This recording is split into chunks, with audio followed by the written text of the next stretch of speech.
저희가 성경 통독을 하는 반이 지금 진행 중입니다. 그런데 성경 통독을 하시는 한 분이 저에게 질문하셨습니다. 목사님, 가룟 유다의 역할이 뭘까요? 제가 일반적으로 얘기를 드렸습니다. 아니, 목사님 그 뜻이 아니고 현실적으로 가룟 유다가 없었으면 예수님이 안 잡혔을까요? 어차피 로마 군정이 있는데 구약에 있었던 예언전 신학적인 것은 알겠는데 가룟 유다가 현실적으로 그 위치에서 가지고 있는 키메이커는 뭘까요? 라고 물어보셨습니다. 로마 군인이 있기 때문에 굳이 가룟 유다가 필요했을까라는 그 생각이 우리는 그냥 지나갈 수 있지만 그분의 질문을 통하여 이 장면을 더 자세히 살펴보게 됐습니다. 그런데 이 장면을 살펴보다 보니 하나님께서 우리에게 주시는 메시지가 있었습니다. 여러분들은 왜 가룟 유다가 그 자리에서 그 상황에서 필요했다라고 생각을 하십니까? 구약의 예언을 성취하기 위해 스가랴서에 나온 구약의 예언? 만약에 구약의 예언을 성취하는 것만 가룟 유다의 역할이라고 이야기를 한다면 가룟 유다는 지금까지도 그렇게 모든 사람의 지탄의 대상이 될 정도는 아닐지 모릅니다. 어떻게 보면 큰 틀에서 움직인 거니까. 그런데 그것만 있는 건 아닙니다. 그러면 가룟 유다가 예수님을 파는 과정에서 결정적으로 가지고 있는 핵심적인 역할은 뭐였을까요?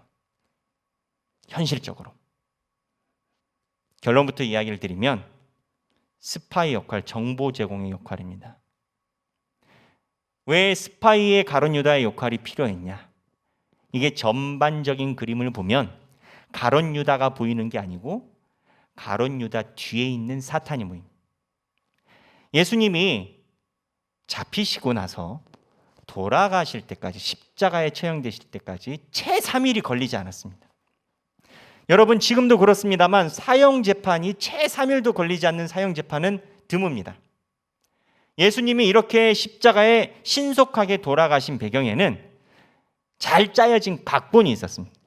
그 잘 짜여진 각본이 있었는데 그 각본의 시작은 예수님을 체포하는 것부터였습니다. 근데 문제가 있었습니다.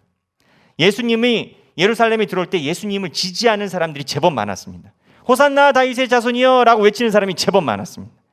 그러니까 이 사람들, 예수님이 지지하는 사람들이 있을 때 예수님을 체포할 경우 적지 않은 에너지 소모와 소동이 예상이 되는 거예요.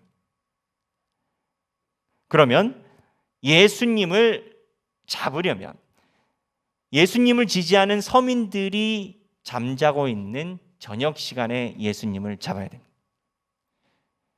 예수님이 저녁 시간에 어디로 움직이는지, 밤에 동선이 어떻게 되는지 스파이가 필요합니다. 알 수가 없으니까. 더군다나 예수님이 잡히는 순간에 겟세마네 동산에서 스파이가 더욱 필요한 이유는 흑암 같은 어둠이 있었기 때문입니다. 여러분, 우리는 사실 전기의 힘에 의해서 밤에 다녀도 앞이 잘 보입니다. 저는 군 생활을 최전방, 강원도 원통 넘어서 서알이라고 있습니다. 최전방에서 이제 군 생활을 했습니다. 최전방에서 군 생활을 하면 가끔 야간 훈련을 나갑니다. 야간 훈련을 나가서 이제 야간 사격장을 가는데요. 저도 도시에서 자라났기 때문에 몰랐습니다만 정말 흑암에 광야에 나가면 안 보입니다. 불빛이 하나도 없는 데서는 안 보입니다. 눈이 적응돼가지고 눈이 살짝 적응돼도 바로 한 2, 3m 앞에 있는 전우나 살짝 확인할 정도지 앞이 하나도 안 보입니다. 무슨 얘기냐? 전기가 없던 이 시절에 야심한 밤에 예수님을 제대로 잡으려면 예수님이 누군지 정확하게 알려주는 스파이가 필요합니다. 그 스파이의 역할 때문에 가룟 유다가 필요했던 겁니다. 예수님이 어디 있는지 가룟 유다가 어떻게 알렸습니까? 예수님을 부르고 가서 입맞춤을 했습니다. 가룟 유다가 입맞춤하는 사람이 예수님이라는 겁니다. 이게 전체적인 사탄의 계략에 매우 중요한 것은 저항 없이 신속하게. 왜 저항 없이 신속하게 되냐면 지도자가 잡히면 군중은 힘을 잃게 마련입니다. 군중이 힘을 잃게 마련이면 그 다음 재판부터는 재판 법정에서 일어나는 건데, 재판 법정에 일반 서민들이 출입할 수가 있습니까? 일반 서민들 출입 못합니다. 재판 법정에 있는 사람들은 다 지도자들입니다. 지도자들이 그 재판 법정 안에서 얼마든지 본인들이 원하는 여론을 조성할 수가 있습니다. 예수님이 십자가형에 달리게 된 것은 자세히 살펴보면요, 빌라도가 분명히 이야기를 합니다. 3번 이야기를 합니다. 이 사람은 죄가 없다. 이 사람은 죄가 없다. 이 사람은 죄가 없다. 그런데 예수님이 처형됩니다. 왜 처형됩니까? 유대인들이, 그 법정에 있는 유대인들이 예수님을 죽이라고 이야기하는 겁니다. 법적인 증거가 명확하지 않은데 재판장이 빌라도가 죄가 없다라고 3번을 이야기를 했는데 여론전으로 예수님이 십자가에 돌아가신 겁니다. 이 여론전으로 하기 위해서는 아까 이야기했던 전체적인 계략이 필요합니다. 예수님을 손쉽게 잡아와서 재판정에 빨리 세우고, 재판정에는 자기네들 중심에 있는 사람이 있고 그 자기네들 중심에 있는 사람들 중심으로 빨리 판결 내기를 요청을 해서 이 재판정에서 예수님의 판결이 빨리 이루어져야 됩니다. 성경 본문에 보면 이 판결이 얼마나 신속하고 재미있게 일어나는지, 이 빌라도가 복잡해가지고 헤롯에게 보냈는데 헤롯이랑 빌라도가 사이가 좋지 않았는데 그날은 친구가 돼서 어떻게 뜻이 잘 맞았는지 속전속결로 일이 처리되고 예수님이 십자가에 달리시게 된 겁니다. 이렇게 보면 이러한 전체적인 판도와 전략이 굉장한 겁니다. 성실합니다. 전략이. 이러한 전체적인 그림에서 가룟 유다의 역할은 처음에 물꼬를 트는 스파이의 역할로서 매우 중요합니다. 그렇다면 여기서 드는 생각이 있습니다. 이 전체적인 그림에서 사탄이 역사에서 이제 가룟 유다가 예수님을 팔았다라고 하지만, 가룟 유다는 만약에 사탄이 역사했다고 해가지고 가룟 유다가 마치 미친 사람처럼 막 이렇게 머리 풀어헤치고 이러고 다니진 않았을 거 아닙니까? 인간 가룟 유다로서 이 사람들과 접촉한 속내는 뭐였을까요? 왜냐하면 제가 말씀드리지 않습니까? 지금 전체적인 계획이, 예수님을 형장의 이슬로 보내는 이 계획이 치밀합니다. 치밀하고 객관적인 눈으로 보면 성경에 있는 기록만 봐더라도 재판장이 3번이나 이 사람은 죄가 없다고 했는데 살인으로 끝난 겁니다. 이렇게 치밀한 전략에서 가룟 유다가 이거를 주도하는 리더자 계층하고 소통이 한 번만 있었겠습니까? 라는 생각이 들 수밖에 없습니다.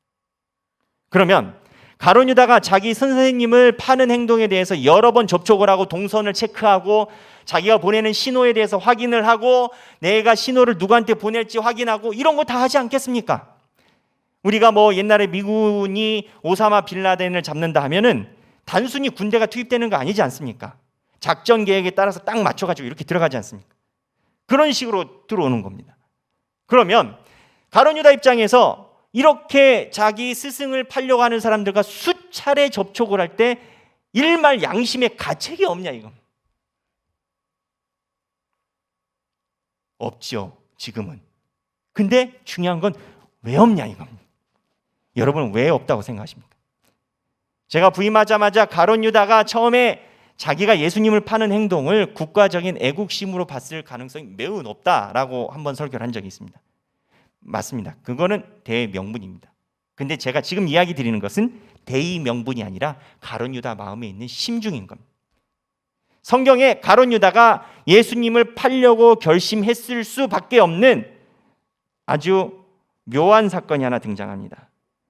그게 뭐냐? 향유옥합 부인 여성의 사건입니다. 향유옥합 부인 여성 사건, 얼마 전에 제가 설교를 했는데 여러분 다 기억나시죠? 한 여자가 향유옥합을 부어요. 그랬더니 요한복음 12장 4절에 가면 가룟 유다가 옆에서 뭐라고 얘기를 하냐면, 다른 복음서에서는 가룟 유다가 등장 안 합니다. 요한복음에만 등장하는데 요한복음 12장 4절에 가룟 유다가 옆에서 아니 이거를 팔아가지고 300데나리온에 해야지 이 낭비야, 무슨 낭비야 이게. 그렇게 가룟 유다가 크게 야단을 쳤어요. 근데 예수님이 어떻게 했는지 아십니까?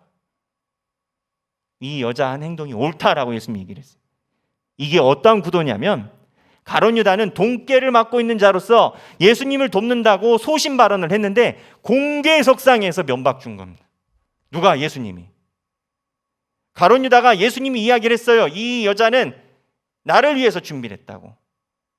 근데 가룟 유다가 예수님이 부활 승천하시고 그 여자의 사건이 예수님을 바라보는 독특한 신앙의 한 표본으로서 성경에 기록될 것이다를 가룟 유다가 알았을까요? 몰랐을 겁니다.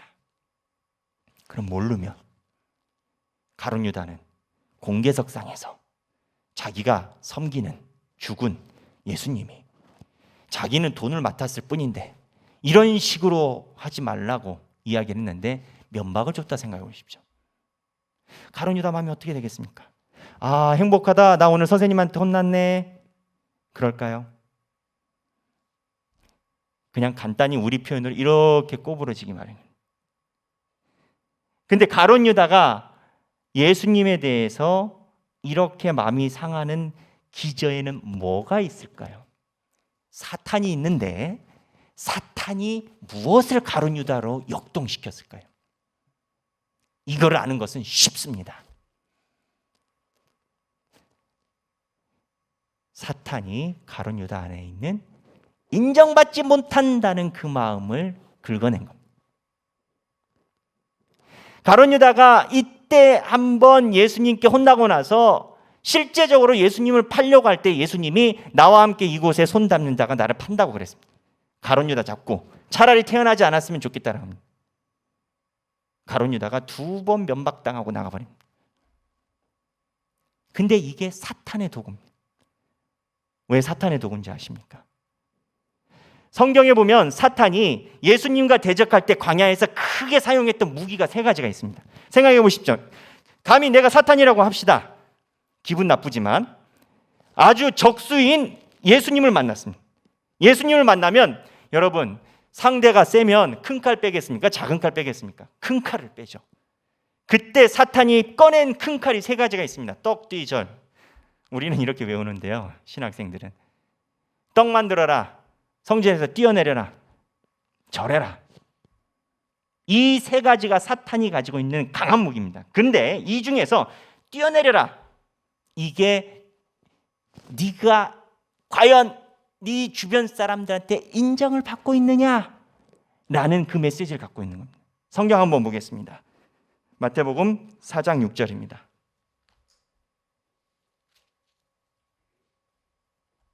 마태복음 4장 6절입니다. 다 함께 봉독하겠습니다. 4장 6절. 마태복음 4장 6절. 시작. 이르되 내가 만일 하나님의 아들이었든 뛰어내리라 기록되었으되 그가 너를 위하여 그의 사자들을 명하시리니 그들이 손으로 너를 받들어 발이 돌에 부딪히지 않게 하리로다 하였느니라. 이거 간단합니다. 이 내용이 어떤 시험이냐면요, 예수님은 요한복음의 첫 장에 보면요, 말씀이 육신이 되셔서 창세전에 하나님과 같이 계셨던 신성이라고 표현되어 있습니다. 하나님과 분명히 삼위일체 하나님이었어요. 근데 예수님이 서신서에 가면 동등됨을 취하지 않으시고 오히려 하나님의 마음을 여기사 낮아짐을 취해서 인간의 육신의 몸으로 오셨다고 표현되어 있어요.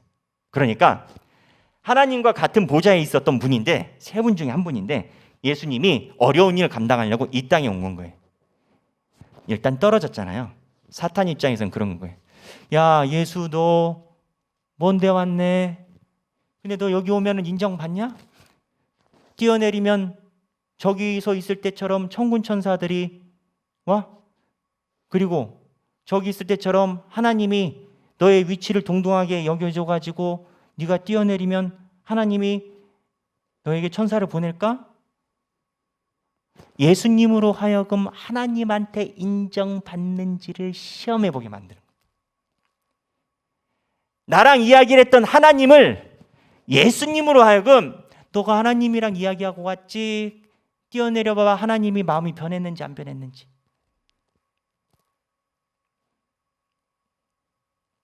하나님이 여전히 나를 인정하고 있는지에 대한 인정의 욕구인 겁니다.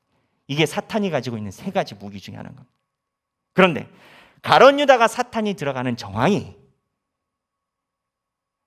역설적으로 아주 데자뷰처럼 예수님에게 본인이 혼나고 면박당하고 제자들 앞에서 태어나지 않으면 좋겠다라는 말을 드립니다. 쉽게 얘기하면 예수님에 대해서 우리 선생님 예수님은 나를 인정하지 않는 거예요. 내가 그렇게 돈 관리하고 돈 관리가 쉽나?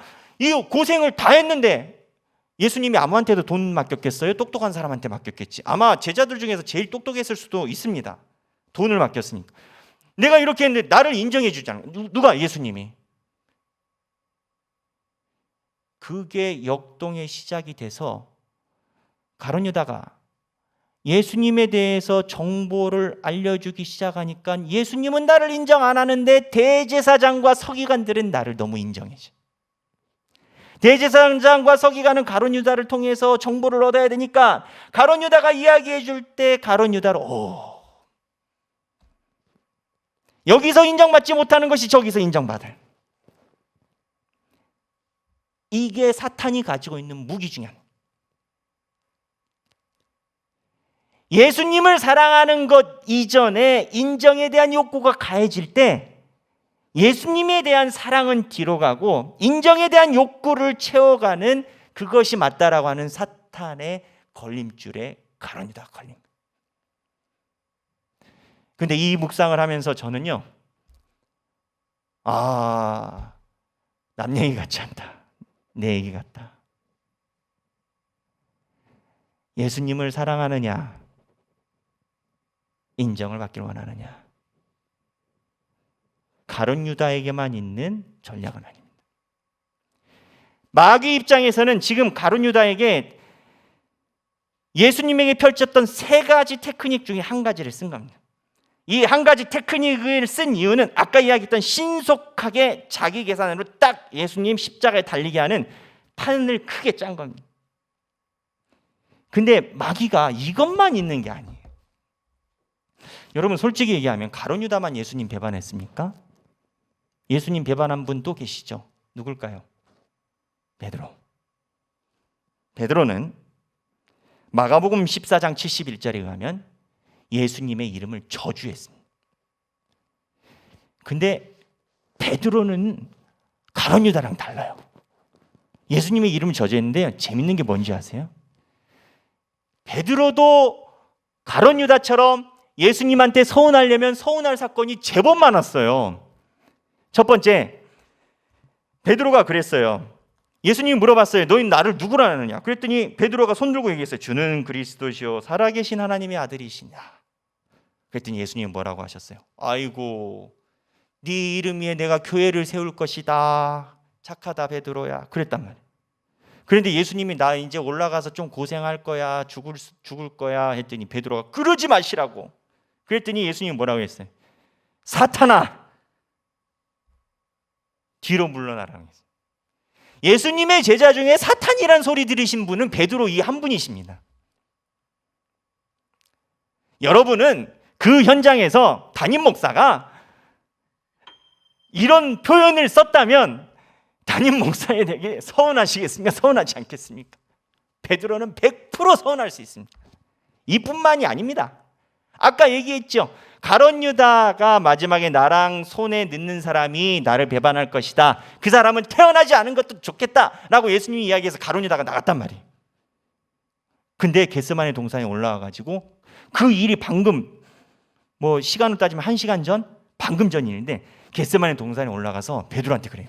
너 나 부인할 거야. 나 3번 부인할 거야. 그랬더니 베드로가 저를 뭘로 보시고 저는 절대 예수님 부인 안 합니다. 베드로 입장에서는요, 예수님한테 제대로 인정 못 받는 거예요, 지금. 근데 재밌는 게 뭐냐면요, 사람마다 사탄의 유혹에 걸리는 게 달라요. 베드로는 그래도 예수님한테 서운하지 않아요. 내가 사탄이 돼도 그냥 베드로 관심사가 아니에요. 가룟 유다는 아마 똑똑해서 그런지 가룟 유다는 예수님이 인정 안 하니까 도저히 견디지 못하는 거예요. 근데 베드로는 그 사탄이 가지고 있는 그 전략에 안 걸려. 그럼 뭐에 걸렸는지 아세요? 베드로가 나중에 왜 예수님을 저주하면서 뛰어나왔을까요? 예수님이 잡혀가고 어떻게 되셨는지 몰래 숨어서 갔는데 한 여인이 베드로에게 그럽니다. 예수 따라다니는 사람인데? 어디서 많이 봤는데? 아니다고. 그러다가 나중에 예수님을 저주해버려요. 베드로가 유혹에 빠진 건 예수님에 대한 사랑이 아니라 예수님에 대한 사랑을 위협하는 다른 사람들의 위협의 두려움이 온 겁니다. 사람들이 집단적으로 같은 이야기를 하니까 얘를 얘라고 말해야 되는데 아니요를 아니요라고 이야기를 했는데 얘를 얘라고 말 못하고 얘를 아니요라고 이야기합니다. 예수님을 사랑한다고 말 못하고 예수님을 저주한다라고 이야기합니다. 베드로가 걸린 건 두려움입니다. 사탄이 가지고 있는 기술이 여러 가지 않겠습니까? 그 기술 중에 2개 걸었는데 베드로와 가룟 유다가 걸려온 거예요. 근데 가룟 유다도 묵상하면 아까 그랬지만 베드로가 이야기하는 여론과 환경에 따라서 내가 입장이 달라지는 베드로의 모습이 왜 저는 꼭 제 모습 같은지 모르겠어요.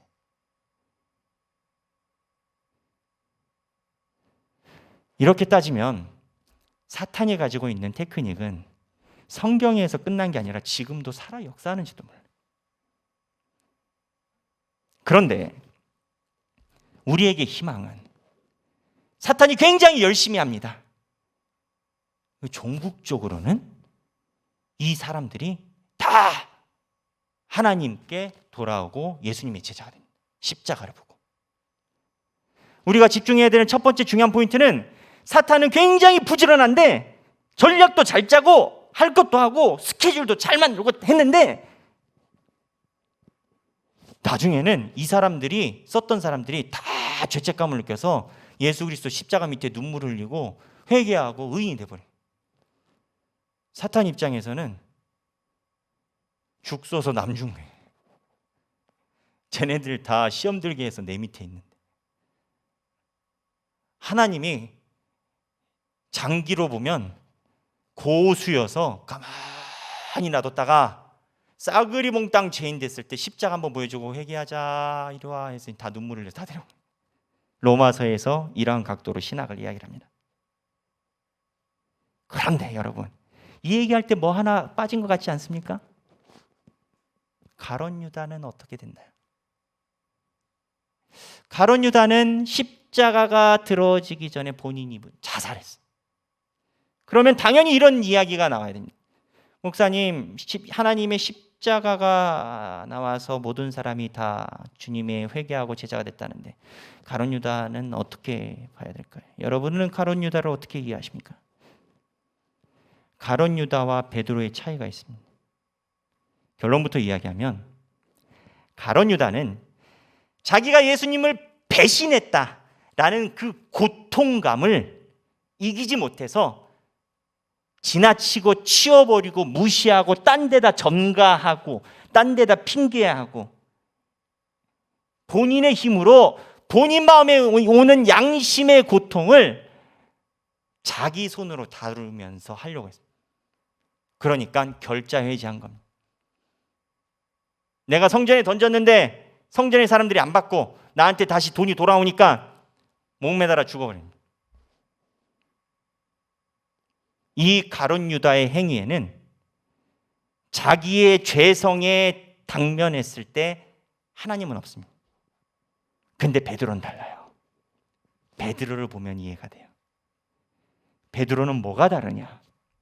여러분 베드로가 예수님을 부인하고 예수님이 십자가에 달린 모습 보고 나서 어디로 갔는지 아십니까?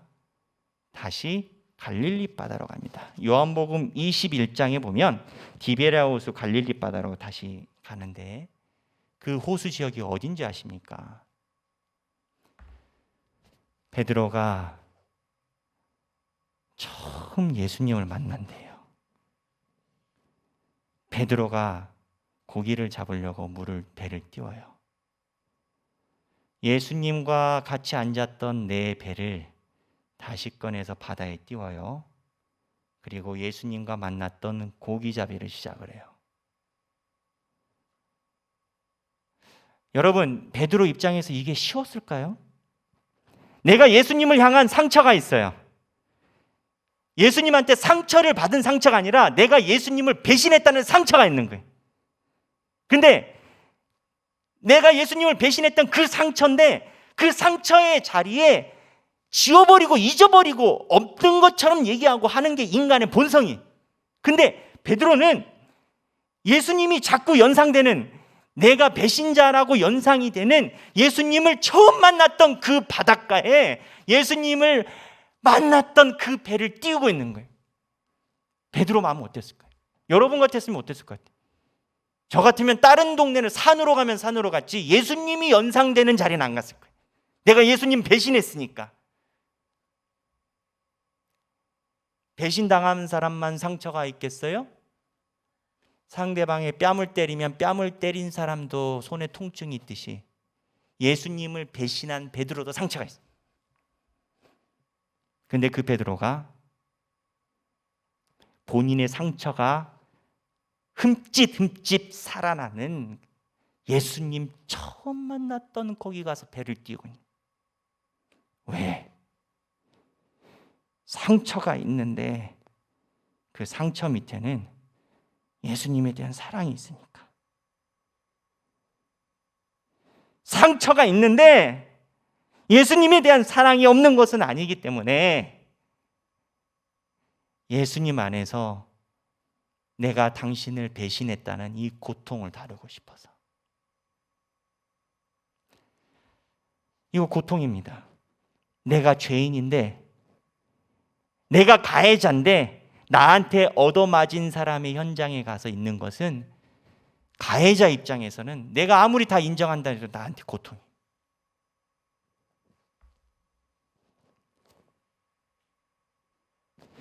예수님이 그 마음을 하셨어요. 베드로가 자기가 가지고 있는 그 고통을 예수님 안에 가지고 왔을 때 그 안에 사랑이 조금이라도 있는 걸 아시고 예수님이 요한복음 21장에 보면 하나만 3번 물어보세요. 예수님이 베드로 보고 여러 가지를 물어보고 네가 어쨌다 저쨌다 물어보는 게 아니라 제일 중요한 것만 3번 물어보세요. 네가 나를 사랑하는, 네가 나를 사랑하는, 네가 나를 사랑하는. 이걸로 모든 게 끝났어요. 무슨 얘기냐? 우리 살면서 우리 죄 안 짓습니까? 저도 죄인입니다.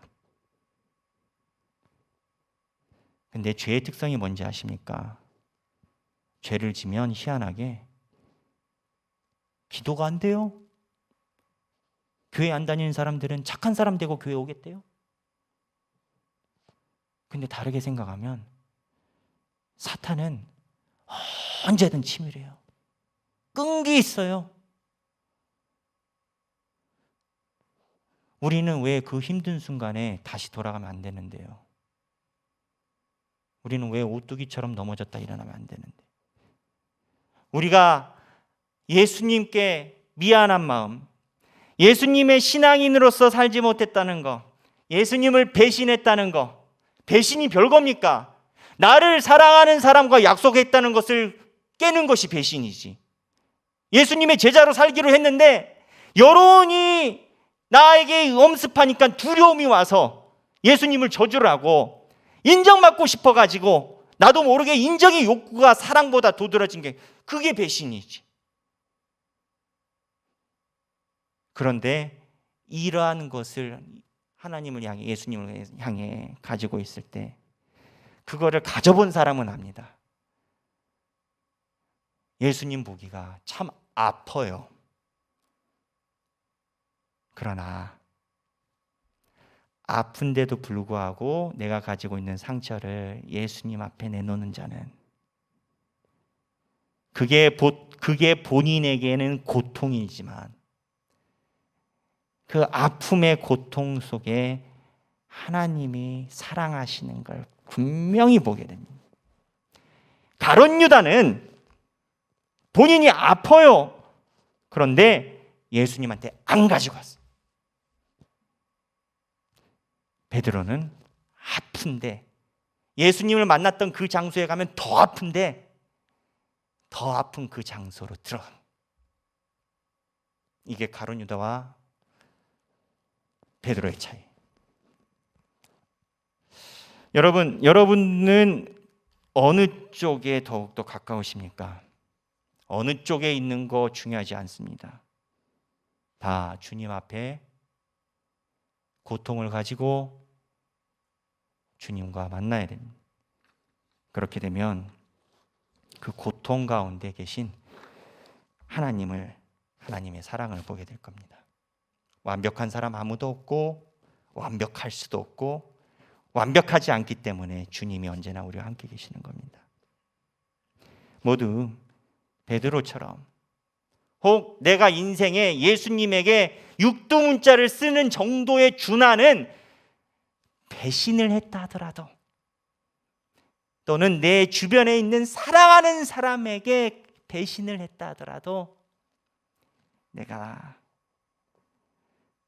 그 자리에 돌아와 주님의 이름을 부르는 저와 여러분이 되기를 바랍니다. 오늘 찬양하기를 원합니다. 찬양의 가사가 그렇습니다. 하나님께로 더 가까이 갑니다.